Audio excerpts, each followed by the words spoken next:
Assalamu alaikum. As Ramadan is quickly approaching, we want to do a quick review of some of the fiqh of fasting. This is going to be a detailed dars of all the rulings of fasting, but I think most people have the general ideas. Fasting between sunrise and sunset, and they know some of the other recommended actions such as hurrying the breaking of the fast and having the suhoor and some of the supplications. But today I just want to review a few of the points that people are often confused about or don't know about. So the first issue is regarding fasting the last day of Sha'ban. Now this is confusing because it's also known as the day of doubt, and the other madhab, as far as I know, they don't recommend fasting this day. I believe this is from the mufradat or the unique positions of the Hanbali madhab.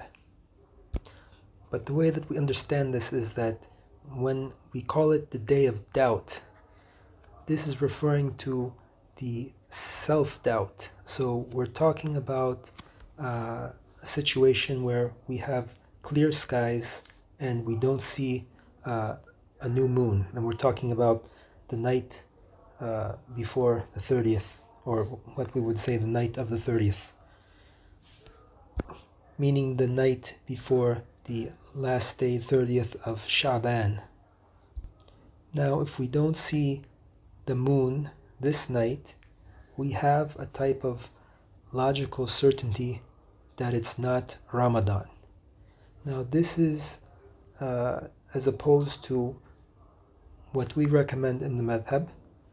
Not recommend, but what we should do is that if on this night before the 30th of Sha'ban we can't see what's in the sky, it could be due to clouds, it could be due to dust or smoke, something's obscuring the view of the sky, we don't have a logical certainty that it's not Ramadan.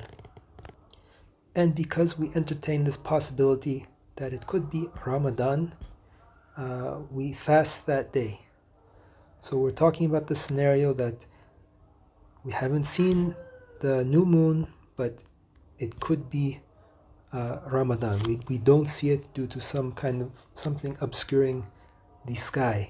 So in this case, we fast that day and we make the intention to fast as Ramadan. We don't make some type of a conditional intention, like if it's Ramadan, I'm going to fast. We just assume it's Ramadan and you keep that intention to fast the night before. Accordingly, the related rulings would apply, such as fasting the next day, praying Taraweeh, paying the kafara for any intercourse during the day, as long as during the next day it's not proven to be Sha'ban.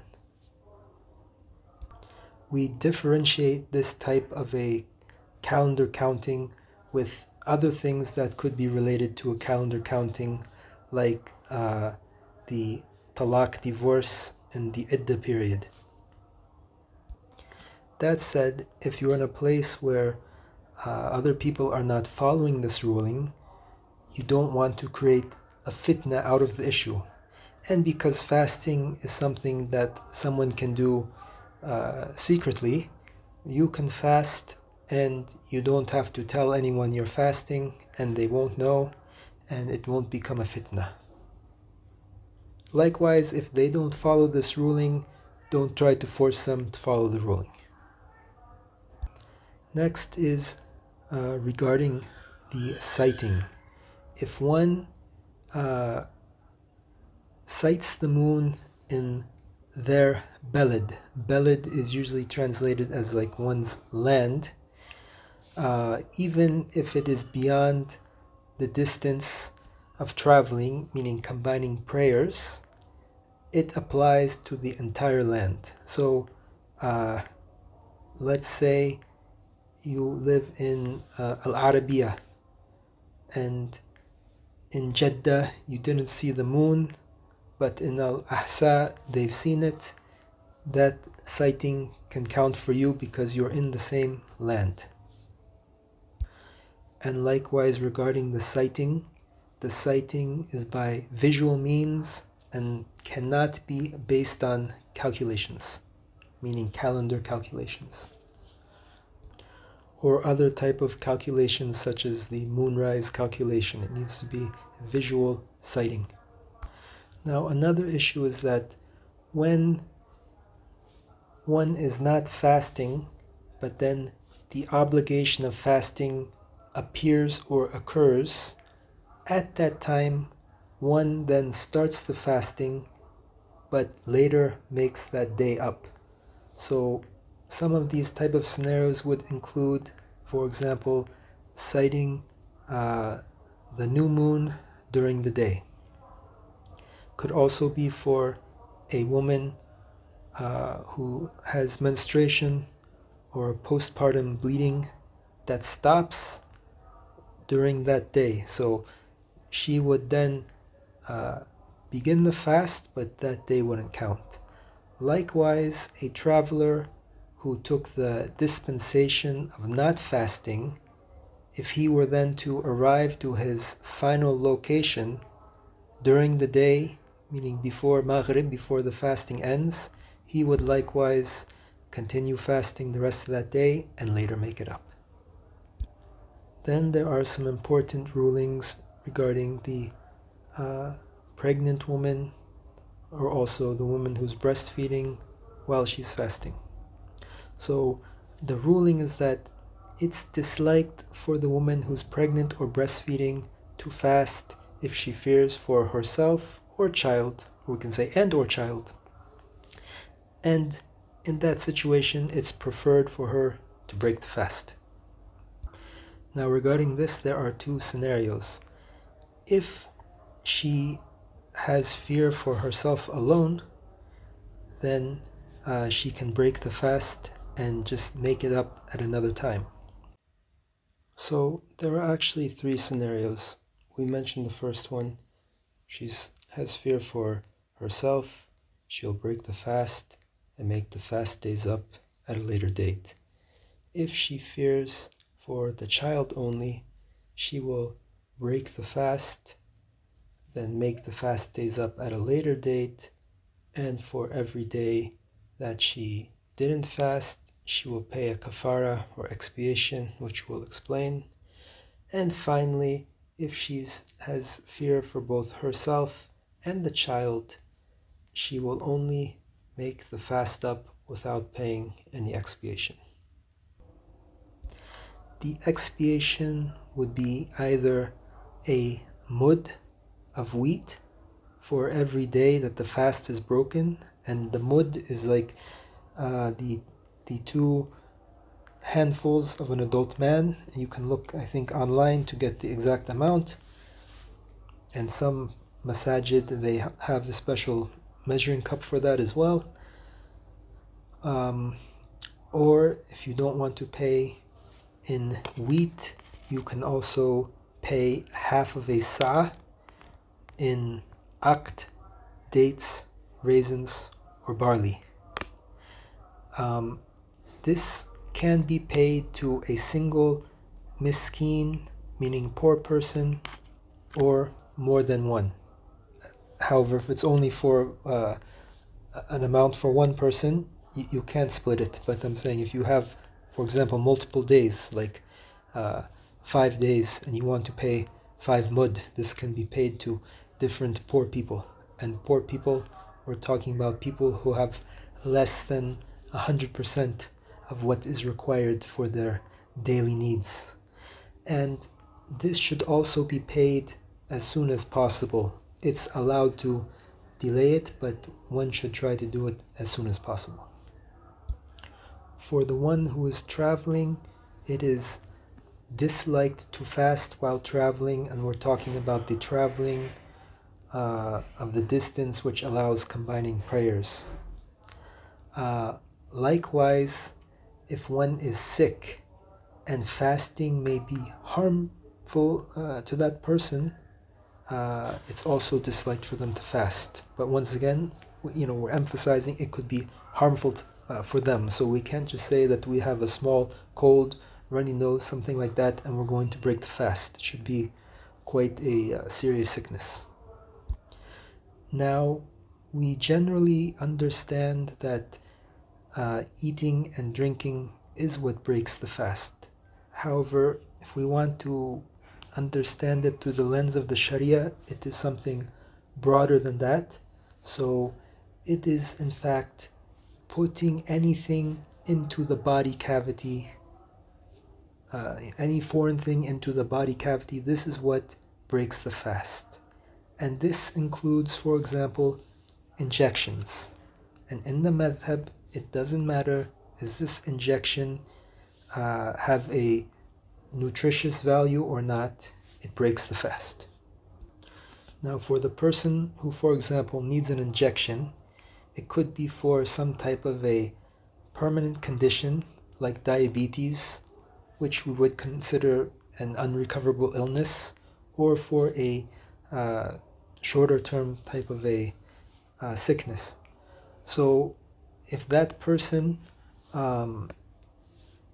because of this illness, they know that they can't make the fasting up even outside of Ramadan, then they have to pay a kafara, as what we had previously discussed regarding the pregnant and lactating woman or breastfeeding woman.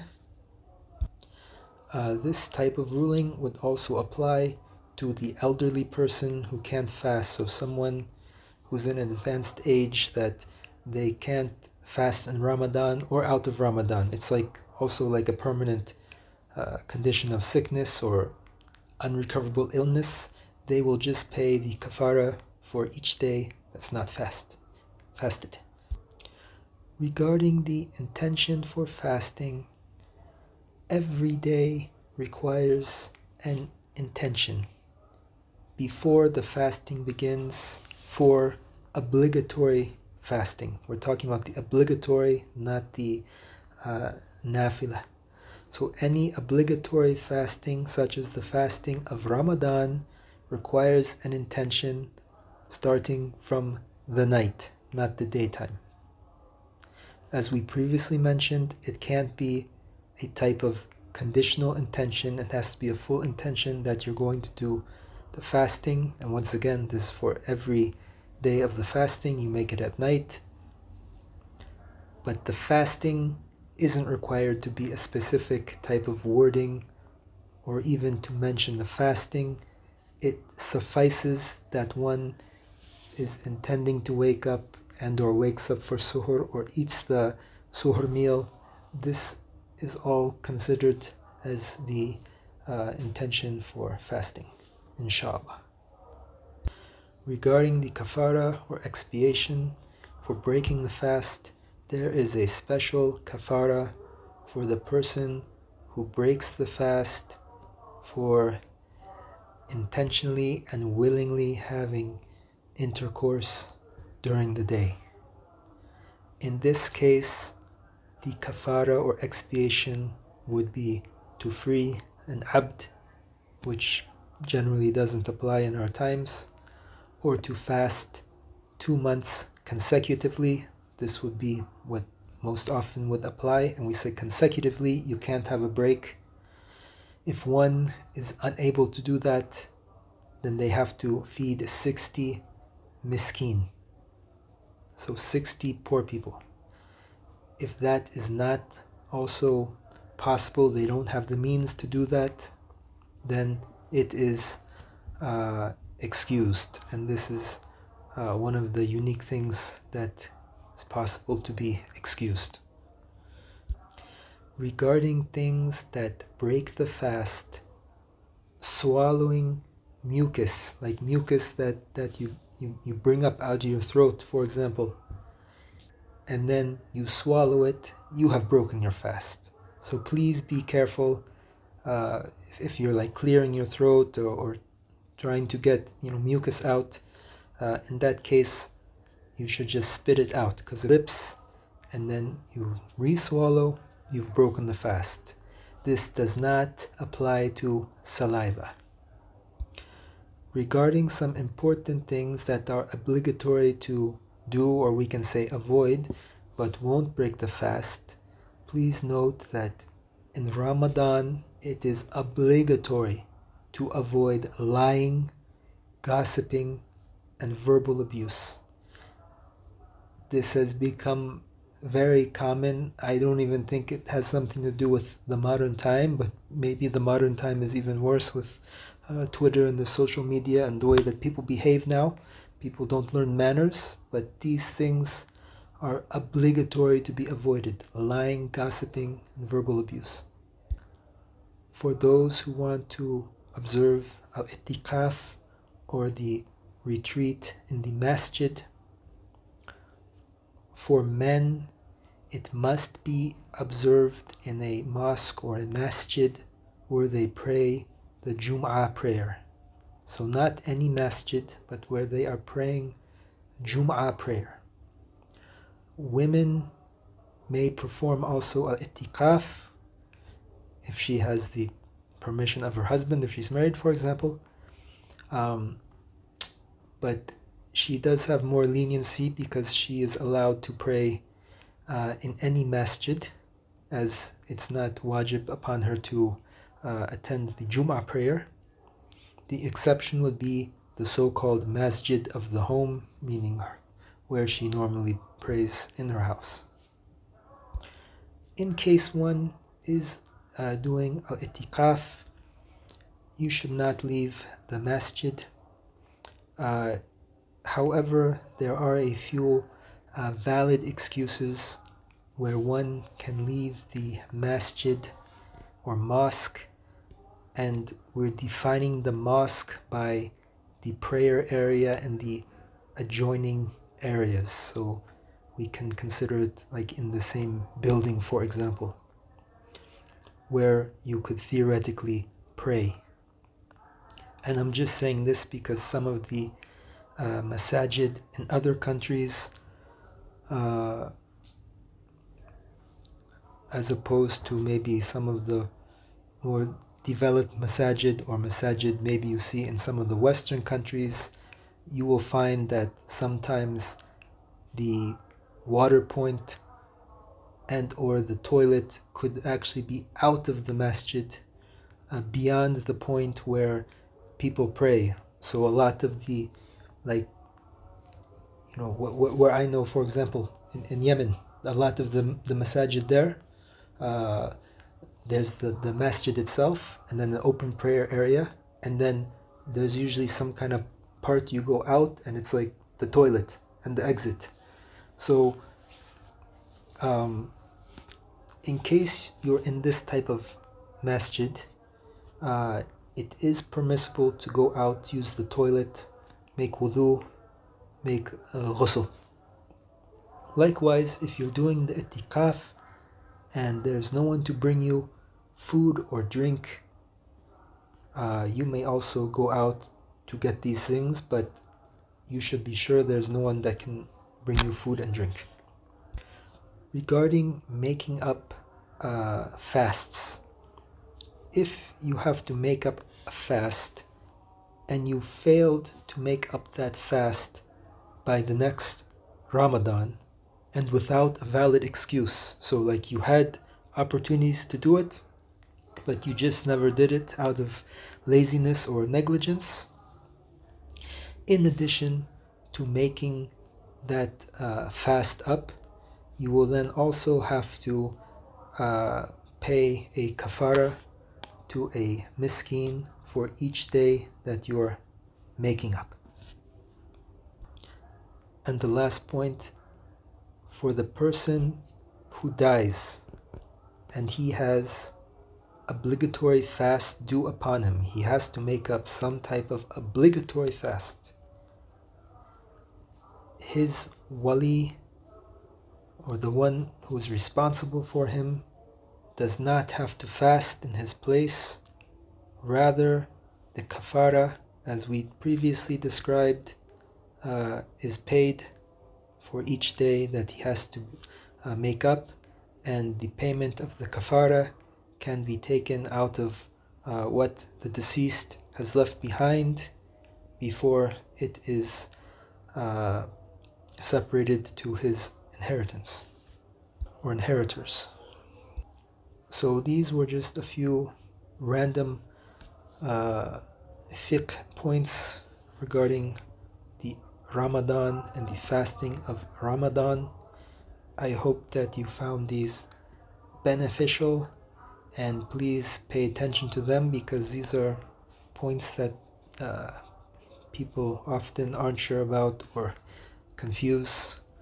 So may Allah accept our fasting, and may Allah grant us victories in Ramadan, and may Allah establish us to observe the coming Ramadan and Laylatul Qadr, inshallah.